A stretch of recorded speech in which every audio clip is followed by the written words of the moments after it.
ಎಲ್ರಿಗೂ ನನ್ನ ನಮಸ್ಕಾರ. ನಾನು ನಿಮ್ಮ ಧರ್ಮ. ನಮ್ಮ ಕೋಲಾರ ಜಿಲ್ಲೆಯನ್ನು HIV ಮುಕ್ತ ಜಿಲ್ಲೆ ಮಾಡಲು ನಾವೆಲ್ಲರೂ ಒಟ್ಟಾಗಿ ಈ ಸೋಂಕಿನ ವಿರುದ್ಧ ಹೋರಾಟ ಮಾಡೋಣ. ಪ್ರತಿಯೊಬ್ಬರು ಜಾಗೃತರಾಗಿ ಸ್ವಯಂ ಜಾಗೃತಿ ಮೂಡಿಸುವ ಮೂಲಕ ಈ HIVಯನ್ನು ನಿಯಂತ್ರಣ ಮಾಡಬೇಕಾಗಿದೆ. ಬನ್ನಿ, ಕೈ ಜೋಡಿಸೋಣ. ನಮ್ಮ ಕೋಲಾರ ಜಿಲ್ಲೆಯನ್ನು HIV ಮುಕ್ತ ಜಿಲ್ಲೆ ಮಾಡೋಣ.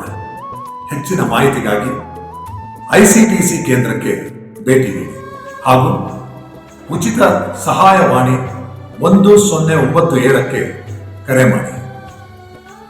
ಜಾಗೃತರಾಗೋಣ, ಜಾಗೃತಿಗೊಳಿಸೋಣ. ಆರೋಗ್ಯವಂತ ಸಮಾಜ ನಮ್ಮ ದೇಶದ ಸಂಪತ್ತು.